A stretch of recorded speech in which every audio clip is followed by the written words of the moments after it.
Hello, welcome to Secrets of Saturn. I am Jason Lindgren, your host.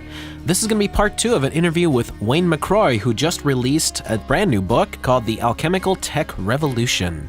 Wayne, welcome back. Thanks, Jason. Good to be back. All right, let's do a quick recap of what we went through in part 1 with the 7 Hermetic Principles. Okay, essentially what we went through in part 1 was the frame of reference here to go by in order to understand how exactly alchemy plays in with the technological aspects of these things. And what we did is we just listed off and discussed in detail some of the more commonly known Hermetic principles. Let's go ahead and we'll just go through them. For a brief recap, the first Hermetic principle we discussed was called the principle of mentalism. And basically, this principle entails the concept that everything stems from thought. The second principle that we discussed was called the principle of vibration. And this principle states that everything stays in a constant state of motion or change. Think of this in terms of frequency and vibration. The third Hermetic principle we discussed was called the principle of correspondence, and most of your listeners would probably be familiar with this. It just encapsulated in the phrase, as above, so below. So basically, this principle just kind of codifies that everything's that happen in a macro scale happen in a micro scale. The fourth principle we discussed was called the principle of polarity, and this one is kind of glaringly obvious for most people. This is the concept of duality in all things. Everything has an equal and necessary counterpart to it, light and dark, black and white, up and down, and people kind of understand that concept pretty well. The fifth Hermetic principle we discussed was called the principle of rhythm, and this principle basically states everything has a flow or a tide. This kind of indicates that everything has a cyclical nature and that you could make predictions based on the cyclical nature of things. The sixth principle we discussed was called the principle of cause and effect. People are pretty familiar with the principle of cause and effect. Every cause has its effect and every effect has its cause. And also in that we discussed a little bit of something called retrocausality, which is actually the effect happening before the cause, which has been borne out in some scientific experiments and shown to be possible. The seventh Hermetic principle that we discussed, and the last one, is called the principle of gender, and this one closely relates to the principle of polarity. This one simply states everything has a masculine and a feminine aspect to it, and this kind of relates more to a spiritual nature of things, more so than anything else, I would say. And it's also one that they've been tinkering a lot with our society as far as the social engineering aspect of it. So from there, I think we could go ahead and step forward, and I'll identify the 7 technology trees that I see as being alchemical technologies. And I think we could go ahead and state that alchemy basically was originally intended to be a good thing for people. It was intended for people to coexist with nature and coexist with natural law, and the elite have actually hijacked this whole system of alchemy, and their plan with it is a total inversion of natural law. And that's what these technologies are getting towards. So we'll go ahead and we'll just start by listing off some of the technologies that I've identified as being alchemical technologies, and we'll discuss their importance. And how they affect our society, too. Absolutely, yes, how they affect our society and what we could look for in the future with them. So the first one I'd like to discuss, and this one's kind of a foundational one for a lot of my research. This one is quantum computers and quantum system states. Now, quantum physics is kind of a scary animal for a lot of people. They really get nervous looking at it because it's a lot of the aspects and a lot of the characteristics of it seem unfamiliar to people because we exist on a macro scale and we're used to seeing the laws of physics that we're used to seeing. And quantum physics just totally has a lot of different concepts to it that people have a hard time absorbing. So the one of the important things we'll look at is the quantum computer. And I'm sure most people are probably saying, wait a minute, a quantum computer, does that even exist? I mean, a lot of people have been heard talking about them, but most people tend to think that there's no such thing as of yet. But there does exist one quantum computer. Now, this one is put out by a company called D-Wave, and this is called an adiabatic quantum computer. And essentially, the term adiabatic is defined as occurring without loss or gain of heat. So basically, this thing uses very, very little energy because energy would give off a lot of heat, as I'm sure you're familiar. And how this this works, it uses a device, a cooling mechanism. This cooling mechanism that this quantum computer uses, it's called a pulse tube dilation refrigerator. And this thing actually cools the ambient air around the processor to near absolute zero. It cools it down to, it works out to like negative 459 degrees Fahrenheit or something like that, which is about 180 times colder than interstellar space. And you're talking, this is pretty cold in there. And the reason they do this is because traditionally, in order for quantum effects to be able to take place, they need these ultra cold temperatures. That's why they use all these coolants and stuff for quantum physics. So basically, that's what the term adiabatic means. So when we say it's an adiabatic quantum computer, that's what we're talking about. We're talking about this little refrigeration unit in there. Now, is there any explanation on how the computing actually works, though? Like a traditional computing system is a switching system of binary off and on, ones and zeros. Do they actually explain at all how the actual computations get done in a quantum computer? Basically, the difference between a quantum computer and a traditional computer is a traditional computer operates with a part called a bit. And this bit could either represent as a 1 or a 0. Whereas in a quantum computer uses a part called a qubit, which is a shortened term for a quantum bit. And how this quantum bit works, it uses a quantum concept called superposition, where it could be both a 1 and a 0 at the same time. So you're talking about unparalleled computational speed with a quantum computer as compared to a regular computer. This allows for it to calculate things a lot faster, and it could calculate things simultaneously like that a traditional computer wouldn't be able to do. So in essence, a quantum computer could solve all kinds of problems that a traditional computer would just be unable to do. These quantum computers, they take advantage of a lot of spooky quantum physics. So they have a lot of different capabilities than your standard computer. And essentially, next big step in artificial intelligence is through use of these quantum computers because of the processing speeds and the abilities that they do have. In some cases, these computers could be up to 3,600 times faster than your standard regular traditional computer. It could solve a lot of problems a lot faster than your traditional computer. These have also been indicated in the use in coding and stuff like that, and encryption technology. They're saying that their next generation D-Wave computer will probably be able to break all encryption. You're talking, with this thing, nobody's data is safe anymore. And that's just what they're saying in public. I really honestly think that they already have this type of a system around that will work, that could break all types of encryption. I mean, we may never know in the public sector for sure, because a lot of their stuff should keep classified if they do have it. Now, are any major companies, say like Google, using these quantum computers yet? Oh, I'm glad you asked that. Well, yes, they are. Some of the major places using these computers are, here's a couple of big ones for you. First one we'll talk about is Lockheed Martin. They got one of these first-generation computers that they've been using. Now, for anybody that's not familiar with Lockheed Martin, that's a big military government contractor. Lots of aerospace stuff. Yeah, Lord only knows what they're using this thing for. Another place that has it is USC, the University of Southern California. They actually have one at a research center there that's available for use for different researchers. To be honest, I'm not sure what the primary function of that one at USC is used for. Another one that has it, though, and now here's an interesting one for you.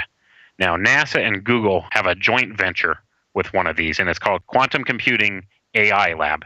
And this is basically, they're using this quantum computer to try to develop artificial intelligence. And this is NASA and Google in a joint venture. So, I mean, you're talking the capacity of this thing to collect data is unprecedented. Well, let's also point out the fact that Google is supposed to be, it's a very major corporation, but an independent corporation, but NASA is actually, in fact, chartered under the Department of Defense. So this is a joint venture between the government and a private company. Right, and I would suspect that any information you would try to garner about this program is probably classified, I would say. So I don't think you'd have much success in getting any information about them as to what they're doing there.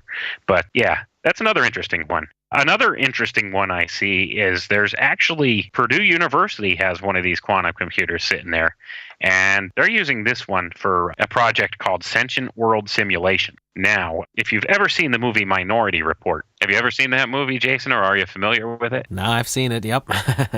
Well, think about that on steroids. That's essentially what this thing is, this Sentient World Simulation. They're using this quantum computer.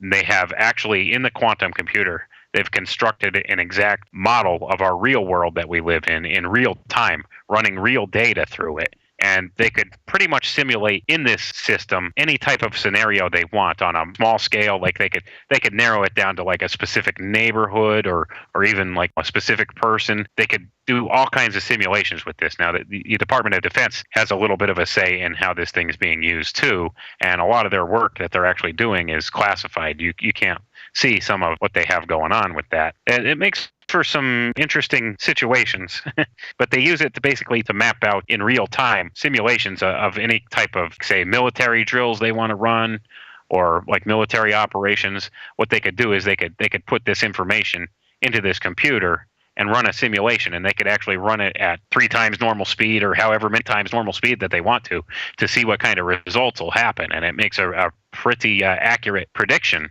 of what the outcome of certain actions and operations will be. Now, it's interesting you bring that up because on the show I just did with Crow, I actually made mention that perhaps all these insane media events, like all these shootings and everything that are going on so often now, perhaps they're using them to tweak these computers to get their algorithms more and more accurate all the time. Like how accurate was the computer spitting out the reactions of the actual human populace kind of thing, you know what I mean? Absolutely. I think you're really onto something with that, because I could see this actually being a tool for use in that effect. And we'll talk about that a little more later.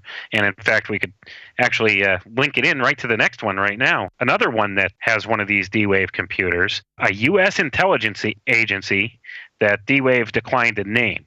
Okay, they listed that there's a U.S. intelligence agency has purchased one of these, and they declined to name what this intelligence agency is. And I have good reason to believe that the intelligence agency that has it is the NSA. And more specifically, I believe it's in their New Threat Fusion Center in Bluffdale, Utah. Yep, exactly what I was thinking. So, with that being said, that really makes you wonder a little. Another heavy hitter that has one of these computers is CERN. Are you familiar with CERN? Very much so, yes. That's the European Nuclear Research Center. Biggest particle accelerator. Yep, the Large Hadron Collider. And they have one of these D-Wave computers hooked up to the collider to collect the data and do whatever it is they're doing there at CERN, which they're very nebulous about. They'll tell you they discovered all these different particles and this and that. But there's more going on at CERN than what we're being told. So we'll move on from there, though. We'll just let that one rest for now. Another one that I've found out and discovered that has one of these D-Wave computers is a company called Temporal Defense Systems. And this is a cybersecurity firm in Virginia.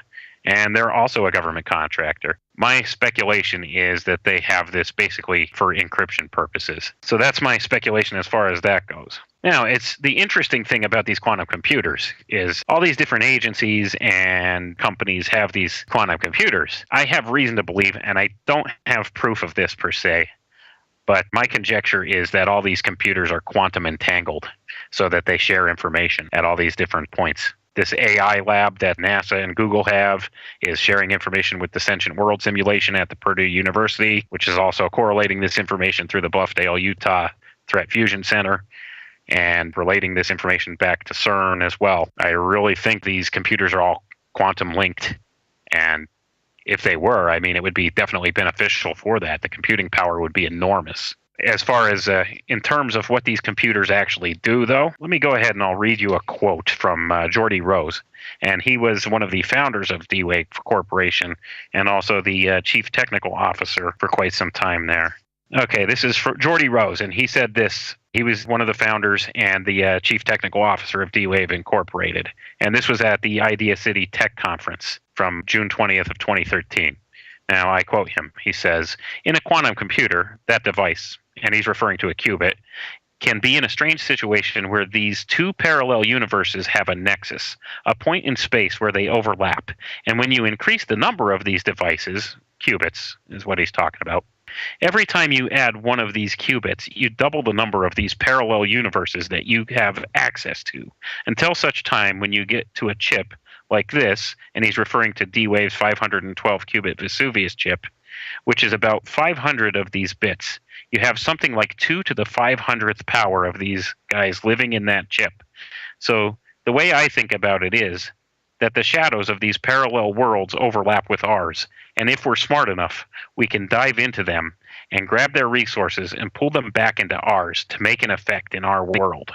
Now, what do you think about that, Jason? Yeah, that's one hell of a statement. When you have serious scientific minds talking about reaching into parallel universes and pulling out resources, it's time to listen to what these guys are saying. Yeah, wake up and pay attention, folks.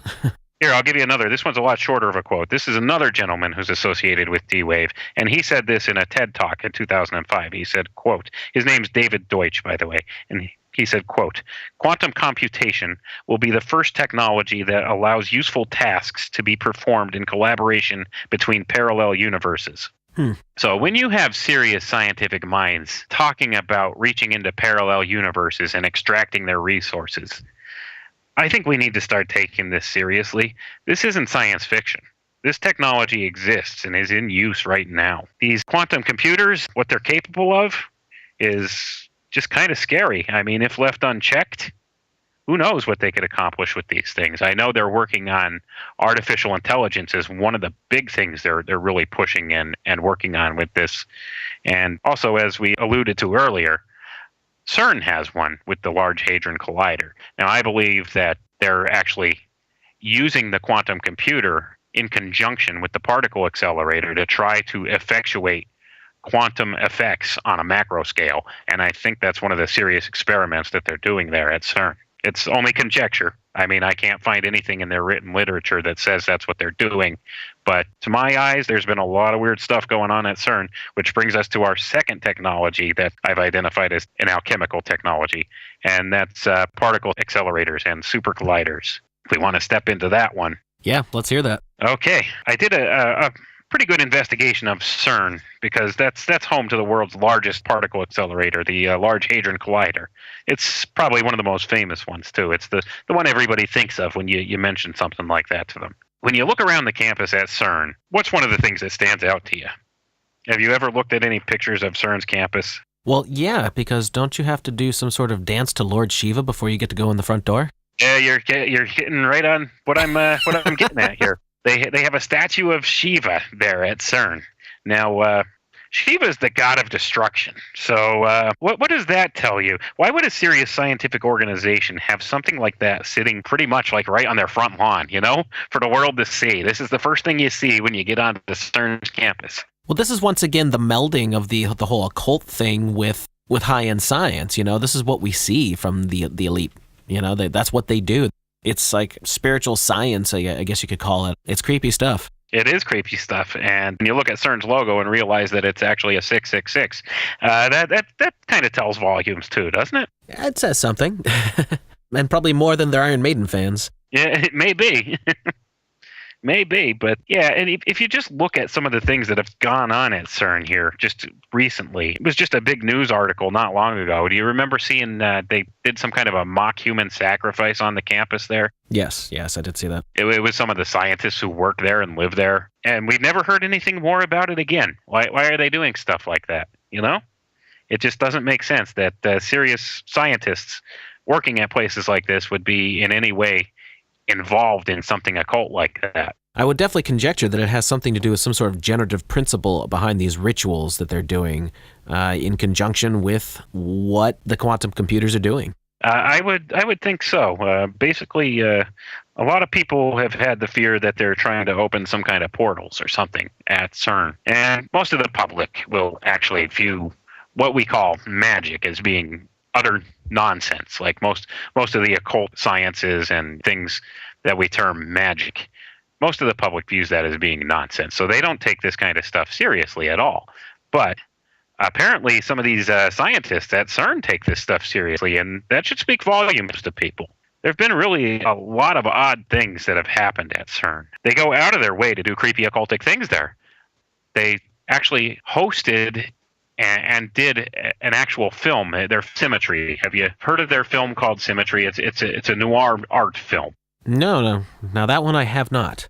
It's a dance opera, and they film it right inside the Large Hadron Collider in the world's largest machine where you don't want to get any kind of contamination in there. They actually filmed this in the collider, okay? And it's a very creepy, occultic looking dance, and it looks like a ceremony. It really does. It looks like a ritual ceremony. And what was the name of it in case folks want to look it up? Called Symmetry. It's right on CERN's homepage. symmetry. And for some reason, they seem pretty obsessed with the arts as far as with being occultic-looking artwork. You know what I'm saying?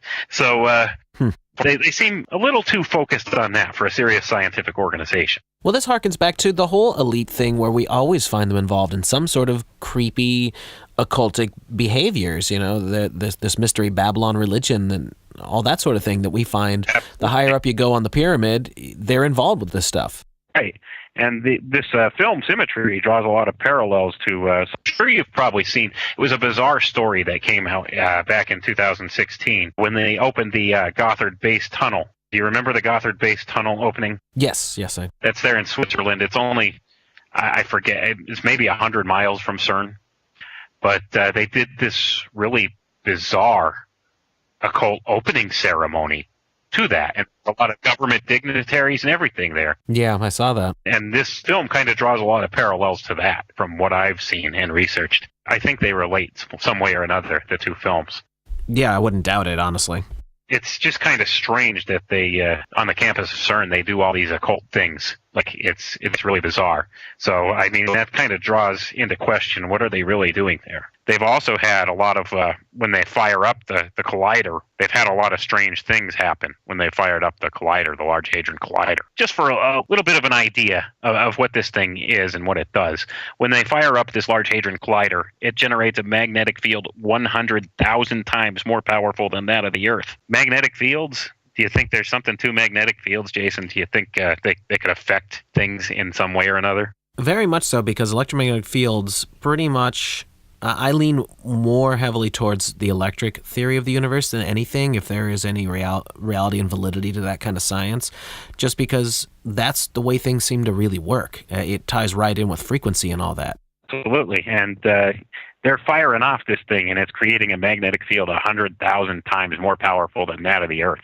So when they've done this, they've had things happen where strange weather patterns form over the collider. They've had strange weather anomalies happen. And they've also had things happen inside the the tube of the collider. There's actually been pictures taken of faces in the collider when it's been active. And whether this is pareidolia or something else going on entirely, who could say? But I mean, there's actual photographs on the internet if you go out and look. These are pictures that were taken inside the Large Hadron Collider while it was active, because people started seeing faces and stuff moving around in there. And that just sounds a little creepy to me. Yeah, it sure does. I'm going to look that up. I was not aware of that one. Oh, yeah. Yeah, this kind of stuff's been going on. So this leads a lot of people to think that maybe there's more going on at CERN than what we're being told. That they're trying to open gateways or something, which seems kind of logical to me. So essentially, there's a lot of different things related to CERN with this particle collider in particular. And the thing I tend to equate to it is I believe that CERN, in conjunction with the use of these quantum computers, is causing something called the Mandela effect. Are you familiar with the Mandela effect? Very much so. Yes, I believe that there may be some experiments going on at CERN, whether they're sanctioned or unsanctioned, or whether they're part of some classified project or program, or whether it's just a joke or a psyop there that they're pulling off on us. I believe that there is some kind of involvement there at CERN directly with this Mandela effect, and that they're actually monitoring what the public's response is to these changes. What they're doing is they're using these quantum computers in conjunction with the particle accelerators to access some of these alternate realities, these alternate dimensions that Geordie Rose from D-Wave was talking about earlier, and extracting resources from them and pulling them into our universe. And I believe that's what's going on, and I believe that's what explains some of the changes that people have seen in regards to this Mandela effect. Yeah, I think a lot of people attribute things to the Mandela effect that may not necessarily be true, but there are definitely a few things, especially folks who are older, 40s, 50s, are noticing that, hey, that's not the way I remember this, and I'm right. Damn sure that's not the way things were, regarding some particular situation. Right. I believe there's something more to it than people just misremembering something. Well, it's too many. That's my bottom line on it. There's too many. And that's the thing. They are attributing things to it that may not necessarily be related to it as well. And I believe this is also a sort of psyop that they're using on us and engaging. They're watching the social media and stuff to see which ones people are talking about. And they're gauging it that way. They're gauging the response. And I believe that this is just the beginning phases, that they're trying to actually open larger gates into these parallel universes and let in whatever comes in. Like I said, I know it sounds kind of far out there, but the deeper you dig in a lot of this research, for things like this you find, and they're just the more clues point to it. Yeah, I'm with you there. I understand where you're coming from. So, all right, what's the next alchemical technology? What's number 3? All right. Well, the next one we're going to look at is nanotechnology, nanotech. Now, this is a big one. Yeah, it is. Now, this one actually overlaps with some of the other alchemical technologies that I've identified. And I think let's go ahead and lay it on the table. First, I'll identify the rest of these alchemical technologies here, and we'll just list them out, because they kind of, from this point on, they kind of all overlap together. So it'll be easier to just talk about them all in conjunction with one another. So we'll just list them off rather than kind of list them out one at a time from here on out. So the first one we discussed is quantum computers and quantum system states. The second one is particle accelerators and supercolliders. The third alchemical technology that we'll discuss is nanotechnology. The number 4 one, which ties right along with this nanotechnology, and we'll show you how here a little bit later, is computer-brain interfaces and cybernetic technologies. The 5th one is genetic engineering, epigenetics, and life extension technology. Number 6 would be geoengineering programs and environmental modification.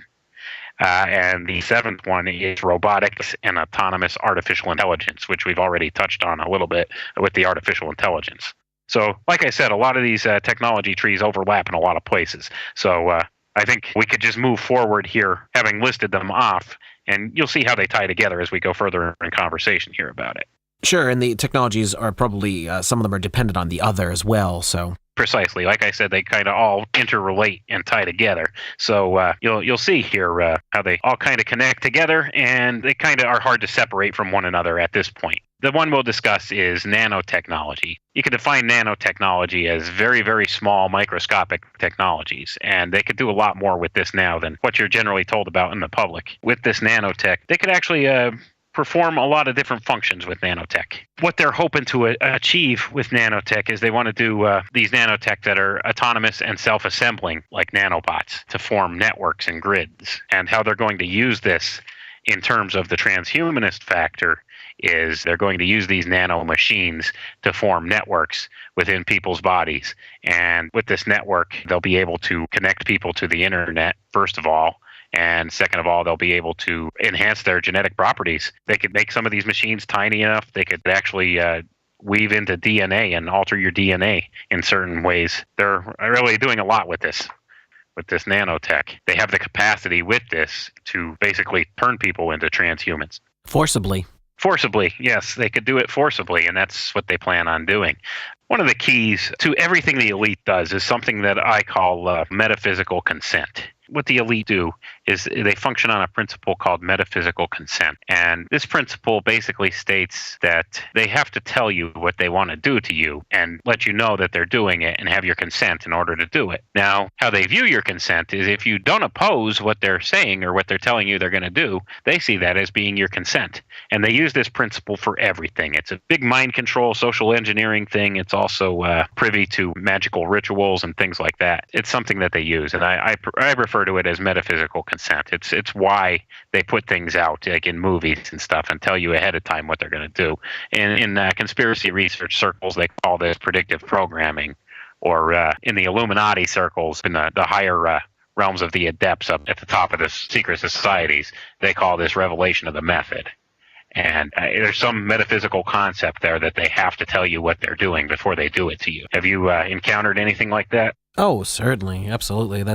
I mentioned it multiple times on the show I did with Crow today, in fact, because we were going through all these concepts of the surveillance state and all these revelations that come out about they're doing this to us and that to us. Well, what I would really think that they are, because all the major media is controlled, like the New York Times and all these media organizations, they're owned and operated. We have the Big Six and all that. That's their way of saying to us, hey, this is what we're doing to you. And of course, nobody says, hey, no, that's not okay. Right. I think that's where they're getting the consent. Yep, they view that as being your consent. If you don't object to it, they're going to go ahead and do it. Then they consider that as your consent. And that's why I call it metaphysical consent. It's a principle that they use for everything. So if you don't stand up and object and opt out of their system, they're just going to go ahead and proceed. That's just how they view things. And it's the same thing with this nanotech that we're talking about. They have multiple delivery systems that are now in place, and people think, well, they're not going to do anything like that. They're not going to forcibly inject things into my body or anything. But what people don't realize is there's already multiple delivery systems that they have in place for this stuff, and they are putting it out there. This nanotech that they're putting out there is, like I said, it's a self-assembling, semi-autonomous nanobots that will assemble in different webs or grids within people's bodies and merge with their biology. And the eventual thing is to actually interconnect them to the internet. And I think this is also where that 5G thing ties in too, because here you're talking about the energy waves and stuff to do it, as well as the data speeds in order to interconnect people to this giant database. That's where they're going with that. And these delivery systems that they have are kind of insidious, and people don't realize they're in place. The first one we'll talk about is chemtrails. Mm-hmm. Now, this one, people will deny till they're blue in the face that such a thing exists, but all you got to do is look up at the sky, okay? You're about at the same age as me, Jason, and I can tell you, things were different when we were kids. You'd look up at the sky was different. It looks different now. It's totally different. It was blue, and there's different clouds now, and that's readily admitted by the scientific community that there's new clouds, quote unquote. Yep, they just added a couple of different kinds to their roster officially just a couple of years ago, didn't they? Yeah, quite a few, I think. Yeah, there was quite a few, and they're clouds that I've never seen growing up, and it's just weird looking clouds where you know that they're not natural, and people will still deny this, but sometimes these chemtrails leave debris behind. They're called chemtrail webs, and people have actually picked up the material and the particulates from these webs that these chem planes drop, and have had them analyzed, and they find things in them that are just totally disturbing. They find elements like barium and aluminum oxides and all kinds of different things. They find fungi in there and blood cells in there, fetal bovine serum they found in there in some cases, and one element in particular that I've done a lot of research and focus on, which is called niobium. This element, I think, is one of the keys to the transhumanist singularity. It's niobium, because it's a relatively common mineral that's found. It's relatively cheap compared to other types of minerals, and it's inert in biological tissue. So they could use it for implants and things like that, and your body doesn't reject it. So this has been found in the chemtrails too, and this is where I think the technology is going. I've done a lot of research with the niobium, and they're using it in a lot of different compounds.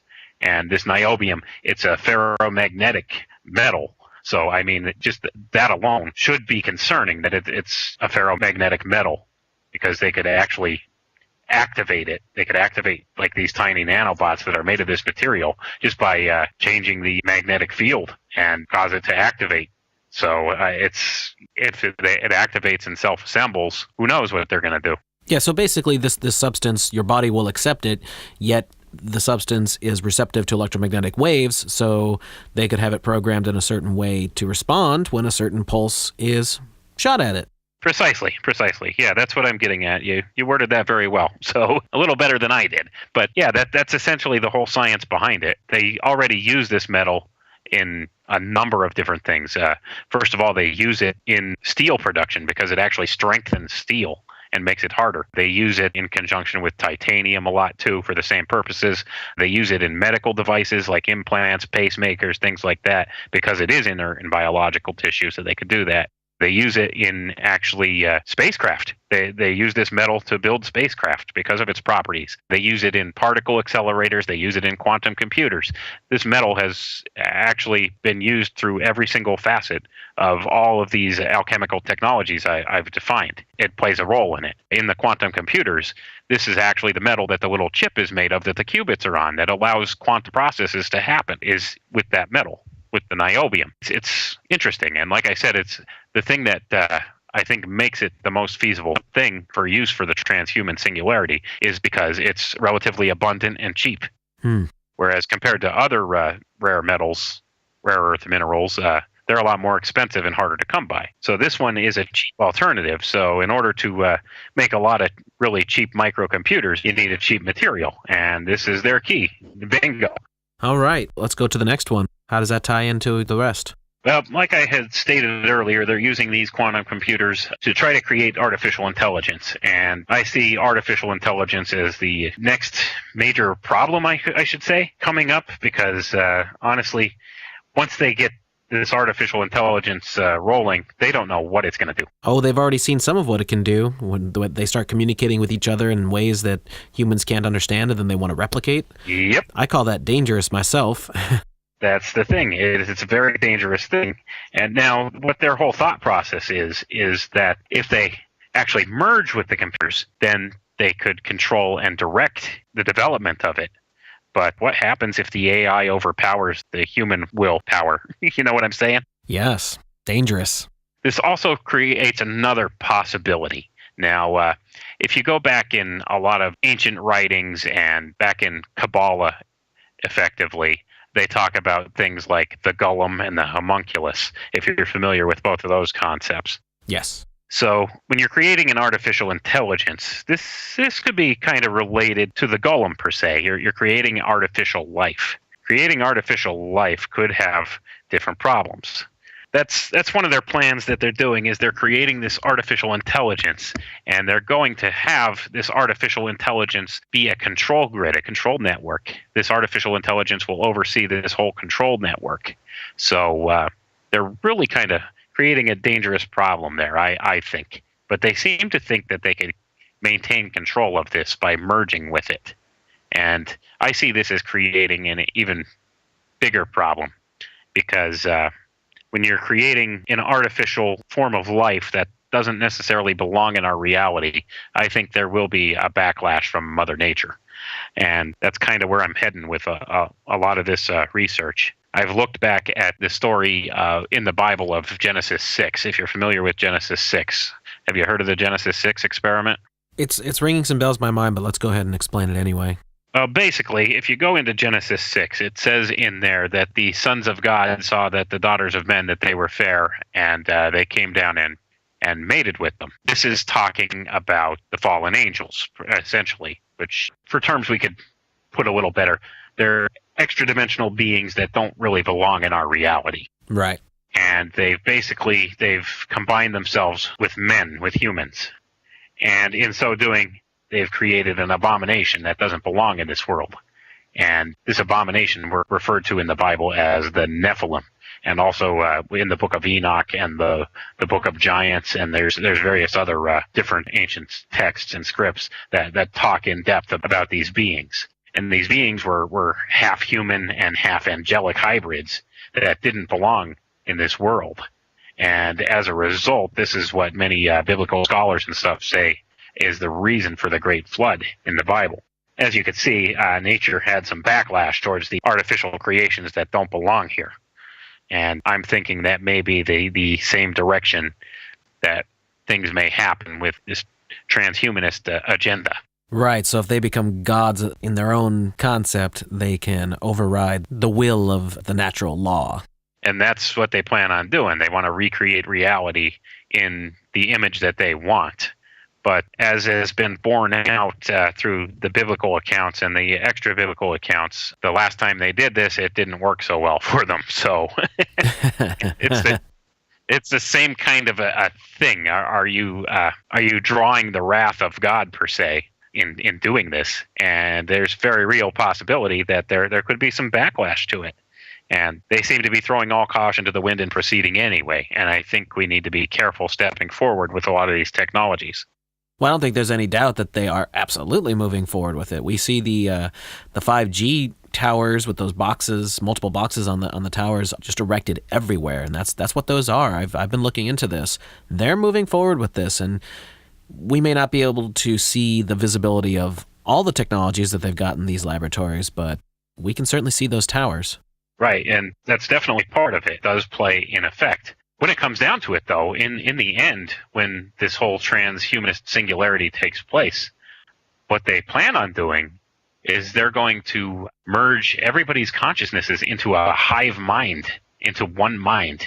So the New World Order essentially will be population 1. When you think about it, because there's no room for individuality or individual thought or action in a hive mind. So they're all going to be one mindset. And this ties back to a lot of the ancient mystery schools, too, to the attainment of the great work, the Philosopher's Stone. This is basically the ancient quest for people to become God, essentially. Right. That's what they're planning on trying to do, and they're going to try technology to do that. Now, in so doing, they're going to build different worlds, too, as well, that they could be gods over. But when it comes down to it, it's only going to be one consciousness that's going to be nothing like the individual consciousnesses which it basically envelops into itself. Like I said, the New World Order, party 1. That's what it is when it comes down to it. And this creates a whole separate set of issues to think about. Well, it's a concept of an absolute and perpetual control grid. That's the thing. I mean, they're trying to initiate a control grid right now, and what they hope to accomplish by it is they want to transcend and become God. And in so doing, there's no one individual person that's going to be ahead of this operation. It's going to be, like I said, it's a melded group consciousness. So it's kind of a staggering thing to think about. It's only going to be one being left at the end of it all. And tell me, do you like to exist or not? Well, I like being myself. Yeah, it's not bad. I definitely don't want to be part of a computerized hive mind that's lorded over by some super ego. Yeah, it sounds crazy, but I know that this is what they're going for. And the scary part is we don't know exactly how far along they may or may not be. This is true, and we also don't know necessarily what the spiritual ramifications of this will be. And this is where I lead into another direction of my research, into the spiritual aspect of things, where this could be opening a gateway for entities to enter in and take over this whole transhumanist singularity. You might be talking about extra-dimensional intelligences coming in through the channels created through this and kind of manifesting themselves in the artificial intelligence. And it's a scary thought to think about. Yeah, and there really is no doubt that there is a spiritual aspect to real-world life because, well, first of all, the elite absolutely believe in it. Not just believe in it, but enact it every day with all the things they do. They have this all tied together. They know what they're doing, and they know what they're trying to accomplish with it. But I myself have had spiritual experiences. Many people have. So there's no doubt that there's something to it, and it seems like they may be playing with a fire that they don't know just how much it might burn. Right, there you go, playing with fire. They are the philosophers of fire, so they do tend to play with fire a lot. They do. And that's not necessarily a good thing. That's the whole thing in a nutshell, is the direction I think we may be heading with this is more of one where they're actually allowing access of this whole transhumanist agenda to be hijacked by an extra-dimensional force or intelligence. And who knows what the motivations of that may be. So it's something we need to be wary of. I mean, you know, there's been our mythologies and religious texts and stuff of the past have all warned us against such things. The Gnostics referred to these intelligences as the archons. Right. I think from what I could see, I think maybe it's a possibility that these archons could already be inhabiting the computer networks that we have in place. And when the artificial intelligence goes live, and I do have reason to believe some of it already has, there are autonomous artificial intelligences out there already operating, that the spirit behind those intelligences may be these archons. I know it may sound a little ridiculous and stuff and way out there to a lot of people, but I assure you there's definitely a real spiritual aspect to these things. And unless you have a spiritual experience of your own, you may deny that. A lot of people are more or less all about science, the whole concept of scientism. I think you guys have called it in the past. Yes, yeah. Where these people, they view science as their religion. You know what I mean? It's their whole entire belief system, and it's not an all-encompassing system. I mean, science has its flaws, and from what I could tell, science is the tool that the elite are using to invert the alchemical system that we do live in. So they're using it as a total inversion of natural law, and that's what they hope to accomplish through science. And that's what they're doing with this. They're trying to cause a paradigm shift in our whole entire world and turn it into what they want it to be. And they intend to do that in several different ways. What they're doing is I have reason to believe they're using some of these technologies like the particle accelerators in conjunction with the capabilities of the quantum computers to attempt to, quote unquote, break the matrix. They're trying to break the world that we live in and merge it with their own, which they're going to create in a computer mainframe, essentially. It's going to be a virtual reality simulation world that they'll be able to upload their consciousnesses into, and they plan on merging these two realities together. So let's just try and tie this all together. If they were to bring all this to fruition and someone was looking at it from outside, what would we have? What would they be looking at? Well, what you'd be looking at is there will be consciousnesses of people existing in a virtual reality computer mainframe. And there will also be the outside physical world that we're in now, which will be inhabited by the transhumanists who are able to transfer their consciousnesses from this physical realm into these computer virtual realities that our consciousnesses will exist in at will. And they could switch back and forth. And they could rule over these simulated realities that they make. And they plan on trying to merge this physical reality with those and overlap in different ways so that they could come and go as they please. And basically they could do anything that they want within any of these realities. And that's kind of what they have in mind. Yeah, I would think so. Now, just out of curiosity, do you have any idea how Saturn itself might actually tie into all of this?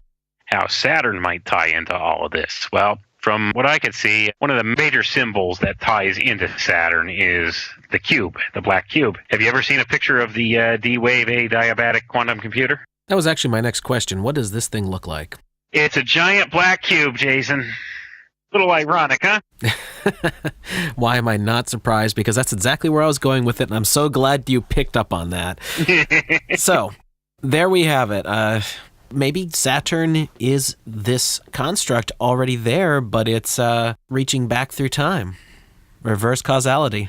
It's very possible. It may very well be, from what I've seen and some of the things I've researched on it, Saturn is essentially, it's the operating system of this reality. And the transhumanists, the elites, are trying to hack that system and take it over and merge it with their own system. It's food for thought. It's some deep stuff, and I know a lot of it sounds ridiculous to your average person, but I assure you, the main point I got to get across to people is whether you believe any of this or not, there are people in positions of power that do, and what they do with this information will affect you. So you really have to understand that this stuff will affect you in one way or another, whether you believe it's true or not. Well, that's just it. The people with the money and the power, they do.